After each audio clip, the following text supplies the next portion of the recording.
37,000 करोड़ रुपए का सबसे बड़ा आईपीओ, एक इंडियन कंपनी की global expansion strategy, US FDA का वार्निंग और अब बिना एटीएम के कैश निकालने का नया तरीका। लेकिन असली सवाल ये है, क्या ये खबरें आपको पैसा कमाने का मौका दे रही हैं या आने वाले रिस्क का संकेत? आज का पूरा एनालिसिस आपको डिसाइड करने में मदद करेगा। नमस्कार दोस्तों, welcome back to stock market journey, जहां हम स्टॉक मार्केट की हर बड़ी खबर को सिर्फ बताते नहीं बल्कि उसका डीप एनालिसिस करके आपको एक्शनेबल इंसाइट्स देते हैं।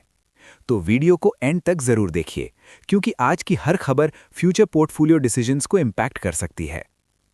सबसे पहले बात करते हैं वरुण बेवरेजेस लिमिटेड की। कंपनी ने साउथ अफ्रीका की क्रिकली डेयरी को अक्वायर करने का फैसला किया है, जिसकी डील वैल्यू है करीब 131 करोड़ रुपए। अब यहां सबसे इंपॉर्टेंट बात क्या है? ये सिर्फ एक एक्विजिशन नहीं है, ये एक स्ट्रैटेजी शिफ्ट है। अब तक वरुण बेवरेजेस लेनली पेप्सी को बॉटलर के तौर पर जानी जाती थी, लेकिन अब ये डेयरी और जूस बेस्ड ड्रिंक सेगमेंट में एंट्री कर रही है। मतलब कंपनी अपने बिजनेस को डाइवर्सिफाई कर रही है और फ्यूचर एफएमसीजी ग्रोथ को टारगेट कर रही है। मार्केट रिएक्शन भी पॉजिटिव रहा।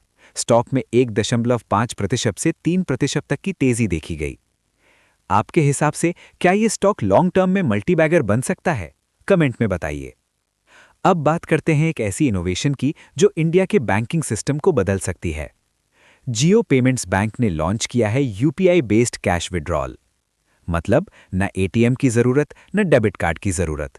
आप बस क्यूआर कोड स्कैन करेंगे, यूपीआई ऐप से ऑथराइज करेंगे और आपको कैश मिल जाएगा। ये खासकर रूरल और सेमी अर्बन इंडिया के लिए बहुत बड़ा कदम है, जहां एटीएम एक्सेस लिमिटेड है। इससे क्या होगा? यूपीआई अडॉप्शन बढ़ेगा, digital plus physical cash gap कम होगा, फाइनेंशियल इंक्लूजन इंप्रूव होगा। ये लॉन्ग टर्म में फिनटेक और बैंकिंग सेक्टर के लिए बहुत बड़ा ट्रेंड बन सकता है। अब बात करते हैं टाटा स्टील की। कंपनी ने एक साथ 3 बड़े फैसले लिए हैं। पहला, एनआईएनआई मर्जर, जिससे ऑपरेशन सिंप्लीफाई होंगे और कॉस्ट एफिशिएंसी बढ़ेगी। दूसरा, 18,000 प्लस करोड़ का ओवरसीज इन्वेस्टमेंट, जो फ्यूचर एक्सपेंशन और डेट मैनेजमेंट के लिए यूज होगा। तीसरा, हॉस्पिटल एक्विजिशन, जो एम्प्लॉय वेलफेयर और कम्युनिटी सपोर्ट के लिए है। यह क्लियरली दिखाता है कि टाटा स्टील शॉर्ट टर्म नहीं बल्कि लॉन्ग टर्म स्ट्रक्चरल ग्रोथ पर फोकस कर रही है। अब आते हैं सबसे बड़ी खबर पर। रिलायंस जियो प्लेटफॉर्म्स अपना आईपीओ लाने की तैयारी कर रही है। एक्सपेक्टेड साइज 33,000 to 37,000 करोड़, मतलब इंडिया का सबसे बड़ा IPO. Valuation range 130 billion to 240 billion. और इंटरेस्टिंग बात, कंपनी सिर्फ 2.5% स्टेक डाइल्यूट करने की प्लानिंग कर रही है। मतलब सप्लाई कम, डिमांड ज्यादा। लिस्टिंग गेन्स का पोटेंशियल हाई हो सकता है। आप इस आईपीओ में इन्वेस्ट करोगे? यस या नो कमेंट करके बताइए। अब एक important negative update. Aurobindo pharma के प्लांट को यूएस एफडीए ने ओएआई क्लासिफिकेशन दिया है। मतलब सीरियस ऑब्जर्वेशंस मिले हैं और रेगुलेटरी एक्शन का रिस्क है। हालांकि कंपनी का कहना है इमीडिएट फाइनेंशियल इंपैक्ट नहीं होगा, लेकिन फार्मा सेक्टर में रेगुलेटरी रिस्क हमेशा इग्नोर नहीं करना चाहिए। अब बात करते हैं फ्यूचर की। टाटा कंसल्टेंसी सर्विसेज ने पियर्सन के साथ पार्टनरशिप की है।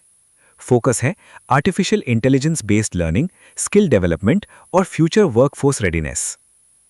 ये पार्टनरशिप लॉन्ग टर्म में आईटी सेक्टर के ग्रोथ ड्राइवर्स में से एक बन सकती है। अब एनर्जी और ग्रीन ट्रांसफॉर्मेशन की बात।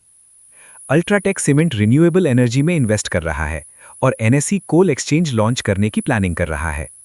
इसका मतलब इंडिया एनर्जी मार्केट में ट्रांसपेरेंसी और एफिशिएंसी बढ़ेगी और ग्रीन ट्रांजिशन एक्सेलरेट होगा।